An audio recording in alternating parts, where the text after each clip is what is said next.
Hi, I'm Professor Yogesh Dwivedi from the School of Management in Swansea University, and I would like to warmly welcome you to the first of this new series of talks, ChatDigital.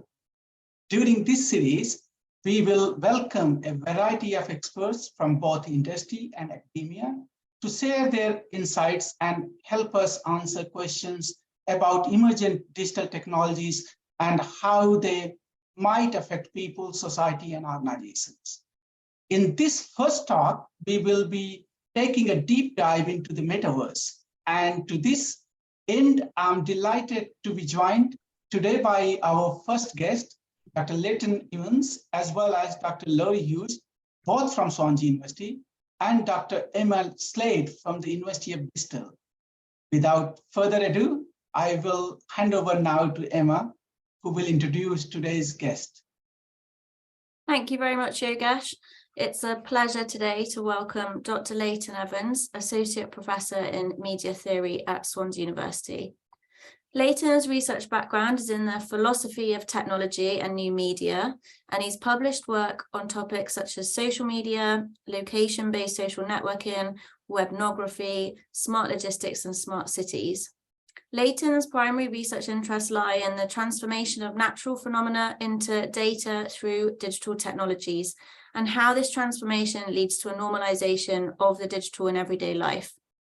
Leighton's current research work is on virtual worldliness, assessing how users make use of environments in augmented and virtual reality, how they make sense of those, and their engagement with virtual objects, things, and other users. In 2022, Leighton, together with his colleagues, Professor Jordan Frith and Dr. Michael Saker, published a book called From Microverse to Metaverse, Modeling the Future Through Today's Virtual Worlds. In this book, they critically assess the metaverse, mapping what a metaverse might be like, whether it can happen, and why some seem so determined for a metaverse to exist. Thank you so much for joining us today, Leighton. I'm really excited to hear your thoughts about the metaverse, what that means today, and what that might look like in the future. Excellent. Thank you so much, Emma. That was a really nice introduction. I think I'll start from the very beginning, right? And what is the metaverse? I think that's a fairly good place to start. And in the book, of which I have a copy here for viewing pleasure, in the book, really we outline right from the outset what we believe the metaverse to be. There are a number of different versions and a number of different ways of defining what the metaverse is. But in the book, we've stuck really closely to the vision of the metaverse that was articulated in science fiction works like Neil Stephenson's Snow Crash, for example. This notion of a persistent three-dimensional world where people will have a particular sense of embodiment and presence through an avatar that exists in that world and which they embody in a particular way. And that will then facilitate users to be part of that world and have everyday experiences and everyday activities within that world. From that point, the book really blows up what we think a metaverse will consist of. What we're interested in is what are those activities going to be? So we detail a number of sort of different things that we expect people to be able to do in the metaverse, from socialize with one another to establish intimate relationships with one another, to look at how people will have entertainment in the metaverse with regards to the reception of digital texts like films and television, or be gamers in the metaverse. And I think the presence of gaming is a very important one in terms of understanding the kinds of activities that people would undertake in a metaverse. So in commercial transactions, idea of fitness and leisure activity within the metaverse, we sort of detail piece by piece. By no means is the list exhaustive in this book.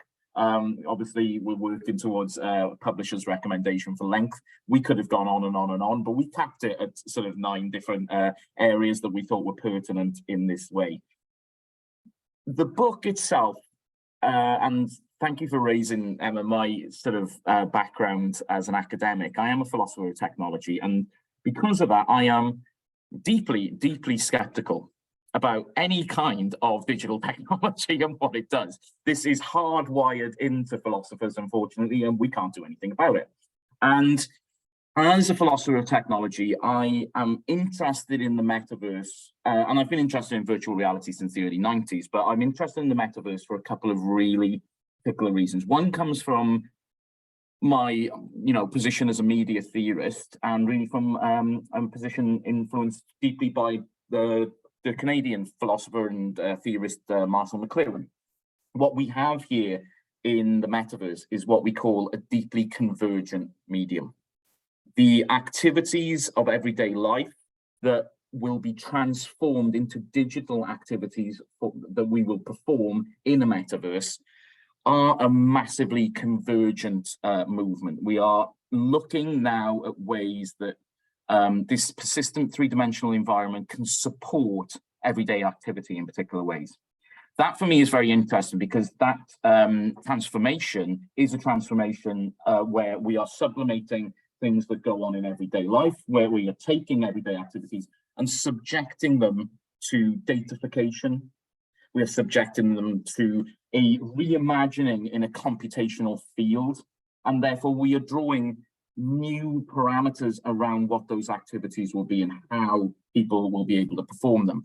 This is really resonant with sort of Shoshana Zuboff's ideas about surveillance capitalism, for example. We are taking aspects of everyday life and subjecting them, and it's no surprise that it's Meta are the company which are driving this forward the most. Their business model is, let's transform as much phenomena as we can into data that we can then use for the purposes of dealing with our customers, who are advertisers, right? And it is this is an extension, if you like, of their platform economic model.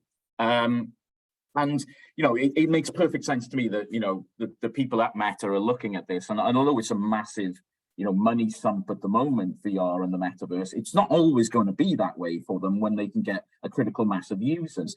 And they must be looking at this kind of data that they're gaining on their platform and thinking, oh, we hit the jackpot, but now we've just amped up the jackpot quite a bit. Yeah, we've gone from the normal lottery to the Euro Millions at this point, because the amount of information that they can now pull in about people's attention, measuring eye movement, measuring pupil dilation, measuring galvanic skin response, all of these sort of things which will be enabled by having a wearable that people will be interacting with, and being very, very exact in the kind of emotional responses that people will have to stimuli, is a huge boost to that model. So really the book itself takes this very critical view of where we think, it's no surprise that this company is involved. We know what this company is like. We know what they're about. We know what their business model is. We know what they seek to gain from producing different products and from producing different environments.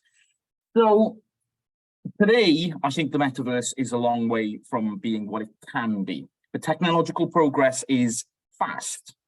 Billions are being pumped in. There will be a return on those billions of dollars. And I think when it's well advanced in a few years' time, we are going to see a kind of remarkable change in how we as users are commodified by platforms in one scale of it, but also it's important not to be negative about everything. And I think the metaverse as a open platform almost will facilitate people to do remarkable things as well, in terms of overcoming spatial and temporal distances between individuals. The internet as a communications medium has already done this, but the metaverse will allow us to embody particular actions in different ways that we've not been able to previously. And that will be a very powerful transformational tool in terms of our social lives, in terms of knowledge, in terms of our education and so on. But it's not without issues also. And really that's the aim of the book in many ways, is to raise at a very early stage of the development of this medium what those issues are. I hope that makes sense. Lovely. Thank you very much, Leighton. That was very informative. And I think that, from our perspective, getting a different angle that doesn't come from perhaps the information systems or technology side is very interesting indeed. I'm interested as well from your skeptical perspective, I suppose. When we look at the vision as portrayed by Meta, the big platform providers, Where do you see the potential for that to evolve in terms of how they see it and how you perhaps see it? And do you feel that some of the sort of whole immersion of social media is going to get sort of ramped up ×10, and the sort of implications for that at a society level, I suppose? It's interesting to try and preempt a little of what Meta's intentionality is here, because we have obviously two different ways of looking at this. We can look at what Meta produces as a company about its vision for the metaverse. And I think that's not without merit to look at that sort of documentation and what their intent, how they propose that this is going to look at. And then we can look at Meta as a company and look at their track record of doing things. And the two are not congruent with one another in many ways. In terms of, where do I think Meta want this and what effect will it have on society? It's undoubtedly, I think, you look at, the success of the platform Facebook. What is how has it become successful? It has become an enduring presence in the lives of billions of people around the globe. Although we're having a conversation in digital media at the moment that Facebook is dead, it isn't dead. There are billions of persistent users of Facebook every day. It is not dying. It may be less popular with younger people now as they have different options, but that doesn't mean it's died. And I think it's more useful to think of Facebook as an atmosphere in that sense, that people may not log on to Facebook every day, but Facebook influences every part of digital culture. Facebook's influence can be felt in these things, whether it's from tracking cookies to the shape of how websites are, optimized in order to be displayed on Facebook and, to be shared in that way. There are numerous instances of how Facebook as a cultural as a cultural form informs wider culture itself. Now, bring this back to the metaverse. This, I think, tells us where Meta want this to go. They want a persistent three-dimensional world that people can log into, which will become of the kind that Facebook is, this background to everyday existence, albeit it's not quite in that sense, because we will be active participants in that world as well. So it is a furthering, if you like, of what how Facebook became such an integral part of everyday life. It's undoubtedly, I think, I don't think you spend this kind of money and put this amount of time into something that's a niche interest. Facebook has no interest in a couple of million users. They want a couple of billion users. That's really the scale that they want this to operate at. And, I think they want it to be, if you like, Facebook, I'm going to make an awful phrase here, but Facebook 2.0, right? This is Facebook for the 2020s and 2030s.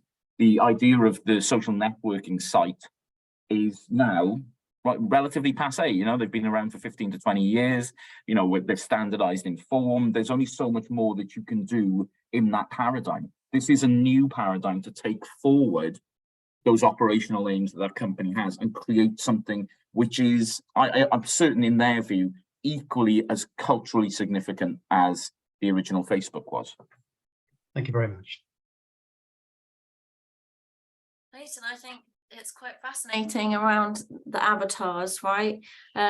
So is this going to be a place where instead of having these separate profiles that we see in different environments, different platforms currently, we're going to have one avatar that we take around to different what we would think of now as kind of websites, web pages?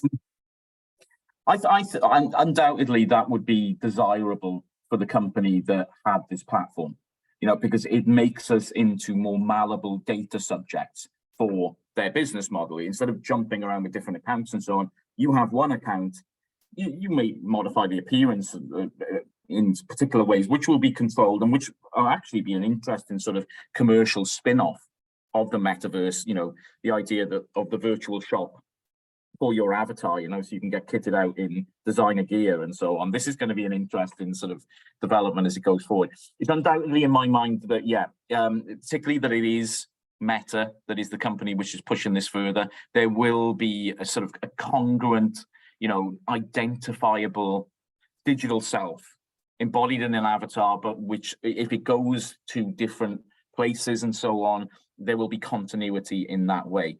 One of the issues at the moment that's really piqued my attention the last couple of weeks, and sort of trying to draw different strands of this together, is how Meta as a company are going to deal with deepfake technology. And, you know, the idea that we can sort of, if we can design, you know, hyper-realistic avatars, can we deepfake them? Can we steal other people's? You know, what identity theft is going to be a huge issue in this space. And it's, again, this is one of the things that, you know, it's a major issue on the horizon, but are we thinking about it? I'm not convinced that we are. And, you know, I think that one of the reasons why we wrote this book is we felt there were major issues which we haven't dealt with today. And they're going to be bigger if the metaverse succeeds, but we still haven't got the answers for those issues right now. We have a set, you know, and it's important that we start having these dialogues. Whose responsibility do you think it is? Because, you know, we kind of see the tech companies leading the way, the regulators trying to keep up. Mm-hmm. I mean, for me, I guess, you know, we know that lawmakers and regulators are always behind the curve on these things. Therefore, the responsibility, I guess, is on the companies themselves, but they don't have a great track record of either anticipating these issues or dealing with them in any sort of meaningful sense. So it's going to be deeply problematic. And, you know, there are things which are going to occur that I haven't seen yet. You know, I have no idea. We don't know, you know, there's going to be unintended consequences of this that we can't anticipate at this point. And because of the nature of not just, you know, that regulation lags behind innovation, but also that the companies involved in the development of this space are, you know, cross-national. They don't necessarily, you know, dwell in one particular jurisdiction, and therefore it's very difficult to impose, you know, legal constraints on their activities because of this. It's going to be messy, you know, and there are things that are going to happen which I guess we're just going to have to wait and see, which is not a great answer to your question, unfortunately, but and one that really dissatisfies me, but I'm afraid that's how it's going to be, I think. Yeah. Thanks, Leighton. Really nice conversation here. I'm just picking up one or 2 points from this. The first thing is obviously, you know, talking about avatars, if they will be, you know, able to go to different platforms. I mean, interoperability is one of the main aspects of Metaverse, mm-hmm. But I doubt that if they will allow it, because allowing means losing the monopoly and you know, dominance in the market.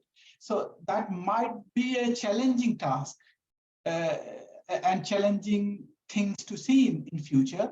Second thing is we have human avatars, and now we also having digital humans, right? Mm-hmm. So the digital humans, they're creating virtual influencer in the metaverse. Now, as you say, if they use deepfakes and if they create those influencers taking identity of other people's, then that would be again very very interesting thing to see how they're going to deal with it. So I agree. These are real significant issues which are already happening. Yeah. You know, I think it's important to note that these things, they're not something that we have to wait years to think about. These are issues which are occurring right now. The answers as given are not really satisfactory at this point in time. And if we see intensification of this, then yeah, it's going to be. So one thing we do know with some certainty is lawyers are going to get very rich because of the metaverse. Yeah.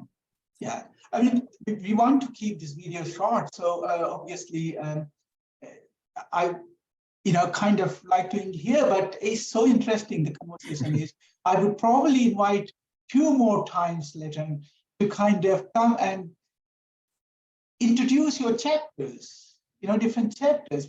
We converse around what you have talked about in different chapters, be it you know, commerce or society or sure. Something else. So that would be nice. I look forward to it. Before we go, I would like to ask you one thing. one point. If someone asks you to define metaverse in 1 or 2 sentences, how would you define it? So that would be my last thing for this video.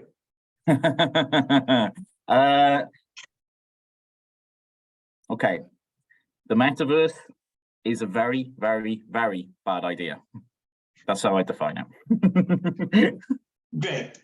Okay, with this, Excellent. I really like to thank all three of you, Leighton, Laurie, and Emma, for being here and for contributing in this very interesting conversation. Thank you so much. See you in next video. Thank you.